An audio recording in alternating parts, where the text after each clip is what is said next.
Hi, and welcome to another live episode of Marketplace Masters, brought to you by Merchant Spring, the leading marketplace analytics platform for Amazon agencies and Amazon vendors. Marketplace Masters strives to really go deeper into the challenges that agencies face to lift e-commerce and marketplace performance for their clients by really practical actions and insights. And actually, that includes marketplace expansion to other countries, which we'll get onto shortly. I'm your host, Paul Sonneveld, and today we're going to explore the very lucrative potential of Amazon Japan and the marketplace for veteran Amazon brands. Now, I have invited Dano Falk from Dev Device to really share his valuable expertise and perspectives on how to achieve this. Dano is the founder and director of Dev Device, a digital marketing agency. With over 20 years of experience, he specializes in crafting really customized marketing strategies that cater to your business' unique needs and propel future growth. Now, Dano's journey actually began in 1996 as an intern at one of Munich's pioneering online agency called Media Lab. And since then, he's worked as a freelance graphics designer, a web designer, and established his first agency, Def Design, in 2000. Over the years, he served multinational companies, e-commerce businesses, SMEs, and really providing top-notch online marketing services. Now, alongside his entrepreneurial pursuits, Dano explored stock trading, DJing, and selling on Amazon. And it's actually after selling his Amazon business in 2019 that he shifted his focus to assisting other businesses in their online growth through Dev Device. And it goes without saying, specifically around Amazon Japan. So, Dano, thank you so much for being on the show today. Wow, man, that was an amazing introduction. I have to write that down. I have to put that on my about page. Thanks for having me, Paul. It's can I just say you are certainly I love all the guests that I invite on my show, but in terms of diversity of background, you are receiving the top prize today. DJing, Thanks. of course, the Amazon experience is the boring bit, right? It's the and I know you and I were talking beforehand. You're very involved in the entrepreneurial community in KL where you live. Lots of things going on in your life, that's for sure. A lot of things are going on. Yes. So we just had our first KL entrepreneurs kickoff meeting here in Kuala Lumpur yesterday. It was quite exciting, and that's one of the ways I love to connect with people. I'm also running a podcast. I love to meet people. I love to help businesses to grow. That's my passion. Yeah. Excellent.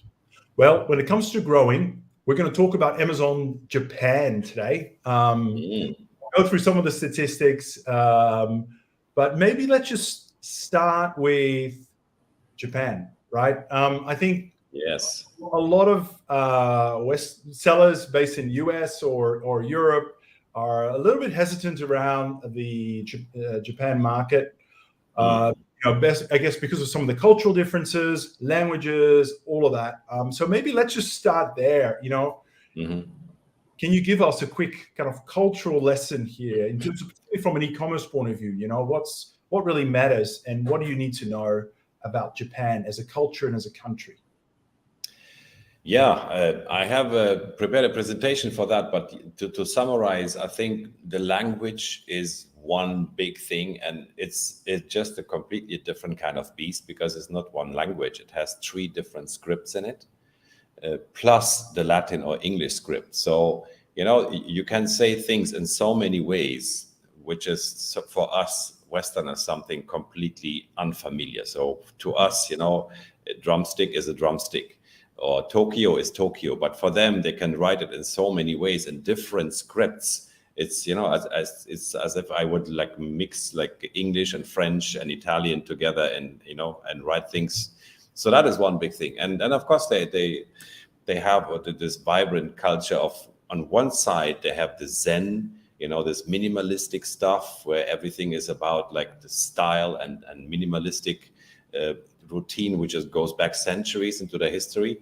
On the other side, they have this anime and this bright and really chaotic, I mean, in our perception, kind of visual things going on, which, I mean, it's a bit like a different planet, honestly. So it's understandable that people are hesitant to enter, but there is a way, you know, to get through this and to navigate through the challenges, and the opportunity is huge. Yeah. Yeah, I think I saw some of the holidays that you put together as well around Japan. Actually, I'm going to put the slides up here because I know you've All right. got a little preparation. It might be good just to have a look at some of that. Yeah, exactly. Yeah, let's go to the slides. So the four topics I would like to cover today is, number one, the culture, because we need to understand a few basics about Japan before we can start kind of understanding and also assessing the opportunity. Then I will go through the opportunity itself, you know, put some numbers behind it. And then I will list down the challenges, the things we need to be aware of, we need to tackle, and we need to find a solution for. And then I also mapped out a little roadmap where we can just go like step by step, like what do I need to do to get started? Okay. Excellent. Yeah. So, hello, Mr. Slide. Are you? Yeah, here we go. So let's start with the culture. So Japanese culture is a blend of ancient traditions and modern innovations, and it's very different from Western culture in many ways. Like one thing is like it places a strong emphasis on politeness, respect, and hierarchy. Bowing is a common gesture of respect, and proper etiquette governs various aspects of daily life, such as gift giving, dining, and social interactions. Then we have the Japanese society values. So the group harmony is very important for them. This is reflected in decision-making process and a focus on consensus building, which can contrast with the individualistic nature of many Western cultures. Japan has a rich heritage of traditional arts, such as tea ceremonies, flower arranging, calligraphy, and theater. These artistic pursuits embody the principle of Zen philosophy and have deep cultural significance, setting them apart from the traditional arts of many Western countries. The concept of saving face is an interesting one. Avoiding embarrassment, confrontation, and causing discomfort to others is highly valued. So people will typically, not tell you in the face that, this is something they don't like. They're like less blunt than people in the West normally. One would hope that this would result in no one-star reviews given on Amazon, but unfortunately that is not the case. So we still can get one-star reviews. No free points. Yeah. So they're not that polite that they would not give you a one-star review if you don't like your product. So the appreciation of nature and seasonal changes is deeply ingrained in the Japanese culture. So events and traditions are often tied to the seasons, and the beauty of cherry blossom during spring and autumn foliage are celebrated nationwide. Anime is another big thing. So it's derived from the English word animation, and it's a distinct form of animated entertainment that holds immense cultural significance in Japan. Originating in the early 20th century, anime was evolved into a diverse and influential art form characterized by cultural artwork, fantastic storytelling, and vibrant characters. Last but not least, the language. I mean, that's a very different thing altogether. So the Japanese language has been heavily influenced by Chinese over the centuries, especially in the areas of vocabulary and writing system. So the writing system in particular includes kanji, borrowed characters from Chinese, hiragana, a native phonetic script, and katakana, primarily used for foreign lean words. And then we also have the Latin alphabet mixed into it. So we basically have like 4 scripts. And just to give you an idea, the word Tokyo, which can be written like in 3 different ways, which to us Westerners is something like very unfamiliar. So if I write the word Munich in Germany, there's only one way to write Munich. But here we can write it in kanji, we can write it in hiragana and katakana. And it will all look like for a foreigner, it will look completely different. But for a Japanese person, this is exactly the same thing. Another thing to consider public holidays, So I remember when we were managing an Amazon Japan account for the first time, we came towards Christmas time, and I thought, yay, let's do some Christmas promotion. And nothing happened, and I was wondering what's going on. Then I realized, you know what? In Japan, Christmas is not a thing. They don't celebrate Christmas. So I made the effort to kind of list down by relevance the Japanese holidays here. So you can see, like in the Japan column, what are the most relevant Japanese holidays? Like Christmas is not on the list, and just as a comparison, like the US ones, which came up in my research. But yeah, Japan has a completely different set of holidays, and if we want to run like holiday promos, we need to be aware of that. And but it's good to know, to be aware of these special holidays in Japan.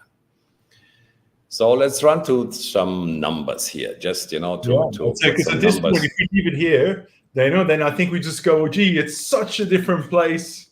Yeah, we just there'll be a great cultural holiday, right? Mm-hmm. Let's leave it there. Let's finish this podcast now. It's interesting, but I'm thinking like keyword optimization as you're talking about those 4 different scripts. Yeah, it is different, but it doesn't diminish the opportunity, but we just have to know it. We just have to be aware, sure. And there are ways to do this. I mean, people are selling in Japan successfully, so it's not like it's a deal breaker. It's just something you need to know. And here some. So let's dig into the numbers, which is quite straightforward, right? So. Japan is like the 12th biggest population on the planet. They have 123 million citizens. They have a certain disposable income, and GDP per capita is number 28. One very important thing to know is that less than 30% of Japanese people speak English. So that's why we cannot simply like copy paste our US or UK listings to Japan. We have to translate them. Ethnic groups. One fun fact is actually 91% of Americans speak English. That was quite an interesting number to me. I thought it was closer to 100, but no mind. Ethnic groups, Japanese, 98%. Japanese. In US, surprisingly enough, the biggest ethnic group are the Germans. I'm one of them. Hello, 13%, followed by American, like African Americans and Mexicans and Irish. So it's not as diverse, as the United States. It's 98. Yes, it's all Japanese, which is good to know. Average age 49 years. Largest city, double the size of New York City, by the way, 37 million. And Amazon users, number 4 on the planet. So, of course, the US is number 1, but we have 100 million Amazon users in Japan. So, and that number alone, should give us food for thought. Like maybe this is something to consider, right?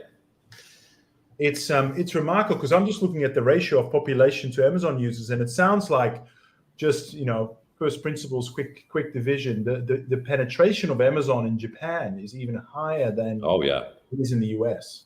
I mean, it's also like on the next slide. I checked all the e-com marketplaces in Japan by size, and the biggest one is Amazon. Yeah, so Amazon did definitely a good job, and they overtook Rakuten, which is the traditional one.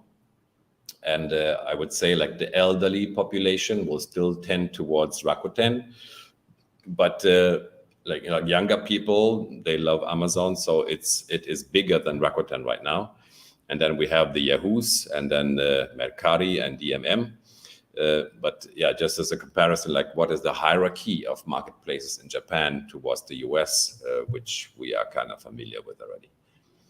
Okay, so yeah, that was kind of the little insight into what's happening in Japan and what are the things we need to be aware of before we get going. And next, I would like to just look at the opportunities we have here. So the number 1, which I already mentioned, the size of the marketplace is huge, the 4th biggest on the planet. So yeah, enough said about that. We have high GDP per capita, strong economy, disposable income. So people are able and willing to buy stuff.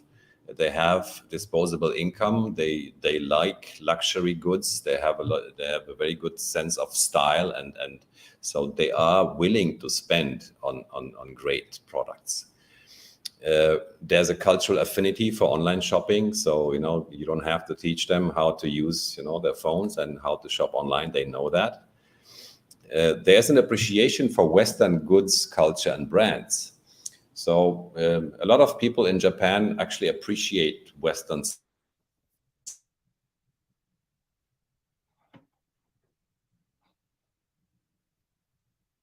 To position your brand as a Western brand, really provide some kind of attraction, because like for some people, the Western stuff is better than the local stuff. Proximity to China. Boy, I mean, if you are sourcing from China, that is a big one, because you can send a container of stuff over to Japan in 2 days. So that is a very different game compared to sending it over to LA or So the shipping, wow. the sea shipping time from China to Japan is 2 days. So and of course it also reflects the cost of shipping. So I mean, of course, if your manufacturer is in Mexico, it doesn't matter so much. But I guess quite a few people do source from China, and from those, this shipping time and shipping costs can make quite a big impact on their bottom line, and also on how quickly they can replenish inventory, right? And then, last but not least, it would be worthwhile to check. We all have competitors in whatever marketplace we sell. Let's say you're selling in Europe or in the US, and you're having like some established brands which are competing with. These brands might not be present in Japan right now. So that would make it an even better idea for you to enter Japan and be like the first in this marketplace, and to take this time to establish your brand and to get the reviews. So, if your competitors are not active on Amazon Japan right now, I think that's another hint to maybe to get started right now. Do you have a sense, Dana, of the proportion on Amazon specifically, a portion of international or global sellers as a proportion of the total sellers? Some of the marketplaces. I was actually talking with Amazon yesterday here in Australia, and the share of global sellers here in Australia is very, very high. Do you have a view of what it looks like for Japan? I don't have the numbers for that, but my gut feeling would be that it's not as high as maybe other like Australia, as you mentioned just now, because of all these challenges I mentioned earlier. But of course, there are like all the big brands are there. I mean, if you're looking for Nike and the global brands, they're all selling in Japan. And of course, you have local brands which you probably haven't heard of if you have never shopped in Japan. But I think there's quite a good number of international brands active in Amazon Japan. Yep. But I can do some research. I can check out like how many exactly. Maybe this would be an interesting number to know. Yes. Yeah. Yes. So we have covered the opportunities. Now let's look at the challenges. So if you look at this picture, this is like a summary of magazine covers, of Japanese magazine covers. And it kind of gives us a hint, like not just the language is different, but also the whole visual world looks rather different from what we are familiar with. And there's a peculiar conflict between the Zen minimalism aspect of Japanese culture and the extremely cluttered design in print and online media. So they have these both extremes. They have these tea ceremonies and the stuff where it's like everything is minimalistic and pure and clean. But then if you look at some of their media, it's the complete opposite. So which brings us to the listing creation process. So we have to take care of all this. So we have to understand Japanese language, not just in terms of Google Translate, but with all the differences. Our keyword research is a bit more complex. And of course, we recommend to work with native speakers and people who really understand the language. Then the listing copywriting part, of course, is also something that we cannot automate.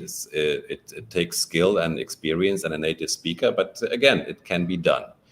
Images, infographics, not just do we have to take care of the copy, but also of the style. So as I showed you in this earlier image, the style can be a bit more wild, a bit more cluttery, and this seems to resonate with the Japanese audience more than what we would typically put in an infographic.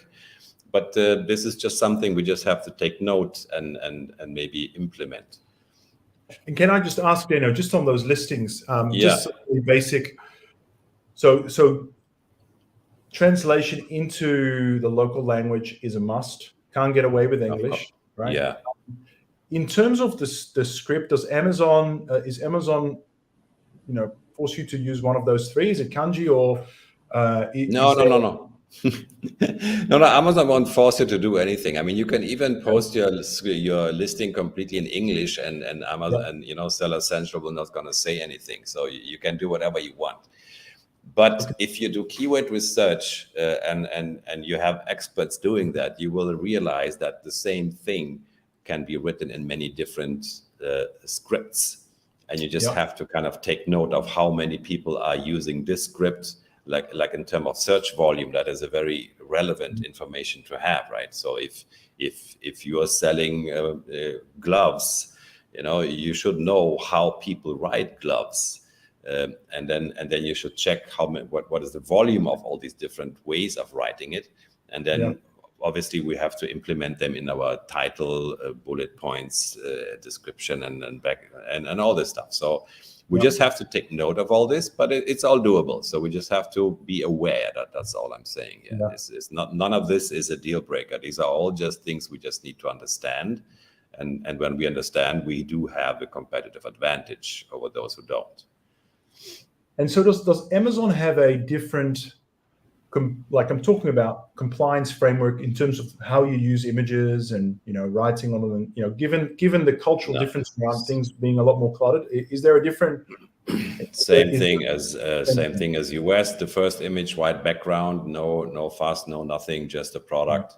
The rest of the images, you do whatever you want. So I mean, the compliance, the regulation, of course, we're not supposed to use what other brands and also, but all the rules for creating images are very similar.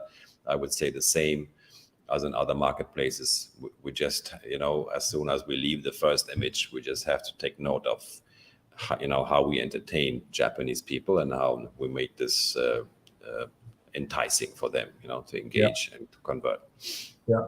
And sorry, can I just, maybe you're getting onto this, Dana, but, for those who haven't realized, you're not a native Japanese speaker, clearly. How you know? You have a German heritage. So when it comes to actually doing this, doing the detail, doing the research, doing the writing, like as an agency, how have you solved that problem? We have native speakers on our team. As simple as that. Yeah. So we have people in our team who are native speakers who understand Amazon, and they take care of all this implementation. I mean, we can do like a quick run. We can do some kind of drafts, with our internal, with our tools, and of course there are translation tools which can give you at least an idea of what this should look like. But then, of course, the proofreading and the finalization of the listings is all done by our native speakers on our team. Yeah, great. Okay. All right. So let's move on to challenge number 2: import regulations. So Japan can be a bit picky, with which products they allow into the country, which they don't. So we just have to be aware of these approvals that we need to get for food-related products, for cutlery. Cutlery is a bit of a oddball here, but apparently you have to approve your cutlery. I don't know, your chopsticks might be too pointy or whatever. Health products, health that's the obvious one. supplements and all that stuff. So it goes without saying that we need approval for those. Electronics, toys, and beauty. So all these, if you are selling in one of these categories, you might need to go to an approval process, but that too is doable. And this is Amazon approval or No, regulatory? these are the official bodies, which So it's not Amazon. No, we have to approve this. I will mention later, like before we bring something into Amazon, we also need this import of records. So there is a kind of a barrier before we can bring something in. We need the documentation and we need approval for specific products to be able to do that. Yeah. And then the third one, which I would say is to me one of the most significant challenges, is driving external traffic. So as we know, PPC is great, but Amazon does appreciate external traffic, and it helps us with many things. I'm not going to go into the details here, but if you are planning to drive external traffic and you're like a typical US seller, you will have your brand website, you have your Shopify store, whatever, you have your social media presence. So it's not going to be very hard maybe to send, some links or some paid or organic traffic to your listing. In Japan, it could be a bit more difficult than that because Japanese people don't read English really. So you would have to translate your website, your existing brand website into Japanese. You would need a Japanese version of it. Your social media presence also needs to have a Japanese version. Driving traffic, running Facebook ads, Google ads, whatever is also, it comes with this little thing called Japanese, which we also need to master when we do that. And also like finding influencers and like doing this normal stuff that we would do outside of Amazon to, to get traffic to our listing. All these things also are a bit more challenging than in the US because it's Japan and because all this stuff needs to be in Japanese. Simple as that. Yeah. But then again, it's all doable. Just to list down a few other things, we also need trademark approval to get our brand registry. So this is one of the first things we should also look into, which is part of my roadmap. It's mandatory to have a importer of record. So we have to cooperate with a company which will be our like official importer of record, and they will kind of do the paperwork and they will kind of put the chop on our stuff that says, these products are fit to be imported into Japan. And and then we also have to consider as a last thing on my list here, the packaging and inserts and manuals, whatever is within our product and the packaging of the product.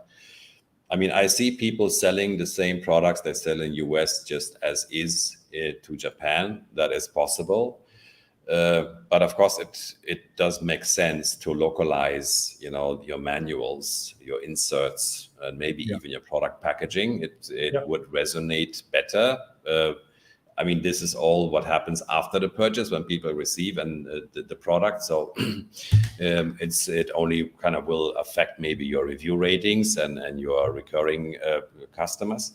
But it's also something to consider to maybe have a Japanese manual insert in your listing, right? Yep. These are the challenges. You mentioned this roadmap, which I think that's you've the been next doing one this for a long time, and I'm sure there's a lot of other agencies that have ventured into that. I've got big businesses in the US, in Europe, even here in Australia. I'd love to. I'm sure they'd be very interested in hearing. What does a reasonable approach, a pragmatic approach, look like in terms of entering Japan? Exactly. This is what I came up with here with my roadmap. So this would be the step-by-step approach I would recommend for you to take. So first is obvious the market research. I mean, of course, we need to understand first what is happening with our brand or with our competitors, with our niche in Japan. So we need to do the keyword research. We have to check out the products, the competitors, the sales volume. All this would be the first step before I make a decision to actually enter this marketplace. Then I would also have a look at the import regulations. So do I need approval to bring my products to Japan? Then I would check if my trademark is available on the Japanese USPTO, which has a quite funny name. It's called Plat Pat. So if you go to this URL, it's jade/platpat. You can see it on the screen. So that is kind of the Japanese official body, which will have all the trademark registration, and it will tell you whether your trademark is available or not. And this would be the first step to kind of check, can I register my trademark, which does make a big difference, of course, to have a registered trademark and have brand registry approval. And if these first three things are checked, you can go then to point number 4, which would be just find an importer of record. It's not a big deal. There are companies are doing that. Then as an option, I would also recommend to have a 3PL partner, like somebody who can receive your goods and store them for you. And like our 3PL partner is next door with the Amazon warehouse, like literally. Their warehouse is like the next, so they can kind of put, they can carry our products across to the Amazon warehouse if they wanted to. So this is a good option to have to have a fast response to your inventory needs. Of course, then the next logical step is listing creation.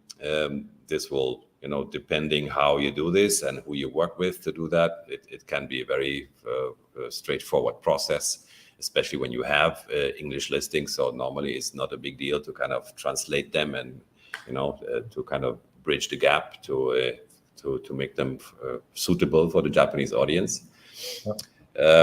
Then you're ready to send your inventory, do your, and set up your PPC campaigns. This is again something where we need local expertise, where we need people who understand the language, which to understand also which of these keywords would show up in Helium 10 or whatever you use, which of them actually make sense, which of them are appropriate, and which of them we want to use for our campaigns.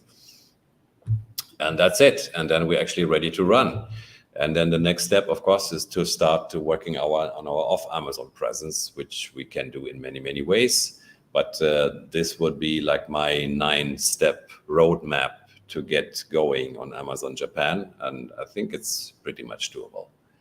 Yeah, a couple of clarifying questions for me then. So, in terms of doing market research and even like PPC campaigns, obviously in Europe, in US, very used to using a variety of tools. You mentioned Helium 10, Jungle Scout, Smart Scout, and all the advertising platforms.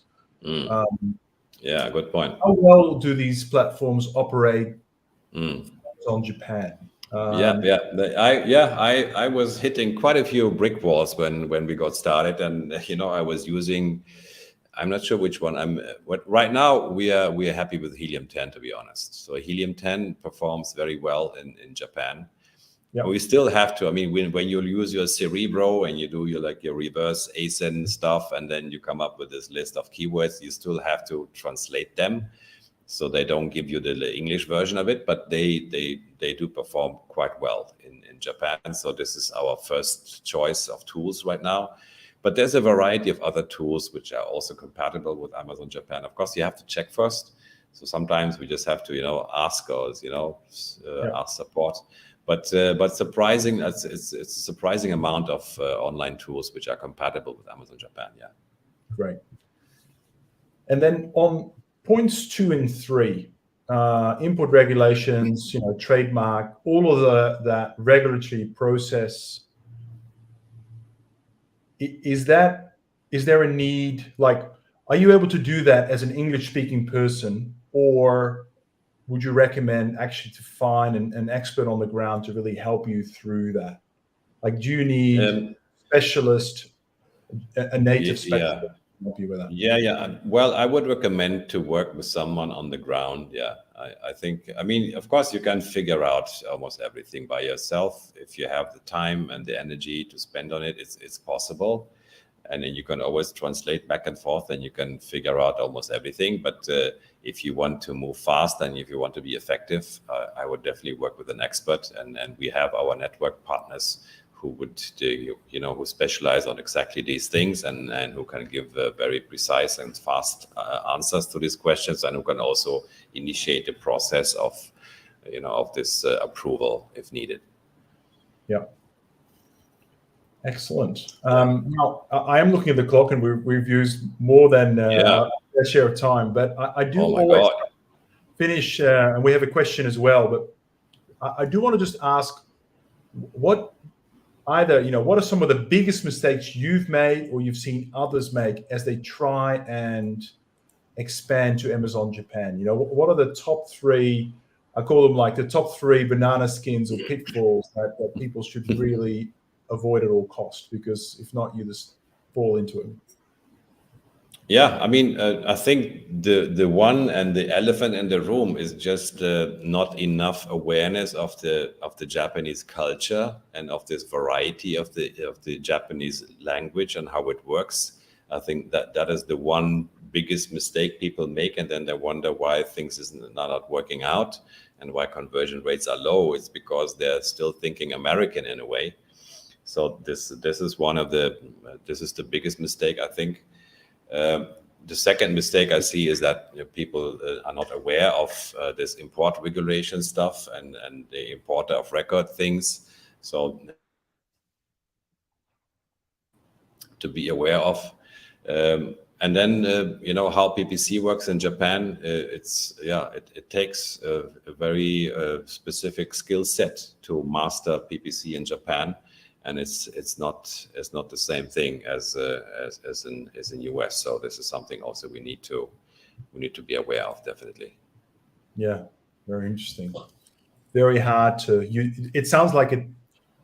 I would almost summarize everything you said around Amazon Japan is one of the largest markets. The population really lends themselves to online shopping. It could be a wonderful opportunity, but there needs to be a strong focus on the local approach and a local partner, and really make it happen. Yeah. Japanese don't like it if you ignore their culture. It's like many other countries on the planet. They want to be respected, and if you're selling to them in their country and you come across as like some guy who just doesn't give a f, it doesn't go well. So we have to kind of make the effort and go the extra mile to understand and to show them, like, look, we are from the West, but we understand you guys, and we present ourselves in a way that is appropriate. Yeah, makes sense. Okay, now before we finish up, I do have one question from Jason. He's posted it a while ago, so apologies, Jason. Thanks for hanging in there. Let's get to that, and then we'll wrap up. So I'm just going to put it on the screen. Hope you can see that, Dano. Yeah. Jason actually talking about, when we're talking about the listing and creating the PDPs and the pages, are the fundamentals of the PDP rules, character count, number of images, etc. Same as the US platform? Same. Yeah. The title, the title, 250 characters in the title, all the bullet points, all these metrics, the amount of images, everything. I would say all the metrics on Seller Central are the same. There's no change to it. No, it's just how we use them. Of course, it will count differently. When we use Chinese characters, it shows up a bit differently. Yeah. But then there are tools. Content, same. Pardon? A+ content. A+ content also, it has the same interface. We have the same templates available. It's we can do the same stuff with A+ content. It's excellent. Great. Thank you for clarifying, and thank you, Jason, for posting your question. Okay, well, before we wrap up, Dano, obviously this is a very exciting but also nuanced topic. So I'm sure there are people. We've got one more question from Matt Bauer. I'm just going to throw it in. I like interactivity, so that's why. Bring it on, man. That's it. Okay. As a follow-up, thank you, Matt. I appreciate it. Are the legal requirements the same as well? So EPA registrations on odor control claims, etc. Well, I'm not a legal expert, so I cannot really tell you whether all these regulations are the same. So this is a question I would have to pass, to our legal partners. So I cannot really answer this one, but from my gut feeling, I would say it's very similar. But of course, before we can get a definite answer, we really have to talk to an expert who is specialized in that field. Yeah. Understand. Thanks for your question, Matt. All right. Well, we really need to wrap up. So as we do that, my question always is, Dano, how do maybe other agencies or brands who are really looking at Amazon Japan seriously, and maybe they want to exchange ideas with you, partner with you, pick your brain, how do they get a hold of you? What's the best way? I would love to have a chat. I mean, I have all my details on the slide. If you maybe can just bring it on quickly. Yeah, I'll bring it back in. So, let's see. Yeah, bring it on. Bring back in the slide. You even have a QR code. I have a QR code. Yeah, this one has unveils the secrets of my name card. So you will have all of my data in that QR. It's just my name card. Yeah, but of course, the easiest way to reach out to us is just go to devdevice.com/Japan. So that's our landing page for our Japanese service, which has a form where you can submit your details, and then we get in touch with you. You can send me an email directly to dano@devdevice.com, and that will show up in my inbox, and I will respond within 24 hours. Yeah, and of course, I love talking to people. I love to answer questions, and I love to communicate and grow my network. Yeah, that's what I love to do, and this is one of the reasons I'm here with you today, Paul. Yeah, thanks again for having me here. I feel like it's really been a great, almost a course in how do you think about Amazon Japan. What are the considerations? I love the fact you started with the cultural elements, because you brought it back to that's actually one of the most critical things. Success. So thank you so much I'm sure that you've sort of synthesized your learnings over the years. I'm sure there's been some blood, sweat, and tears in order to get to that level of understanding. It doesn't come easy. Thank you so much, Dano, for being generous with your expertise, with your time, and thank you for being on the show today. You're most welcome. It was a pleasure, Paul. Thanks for having me. Take care. All right, and that is it for today's episode on how to really take advantage of other Amazon markets like Amazon Japan. I hope you got a lot out of this session, and I look forward to seeing you at our next Marketplace Masters next week, where I'll be talking to Jason Lander about, as an Amazon vendor, how do you strategically manage your product portfolio for profitability, but also for channel strategy and avoiding channel conflict. So look forward to that one. Until then, take care.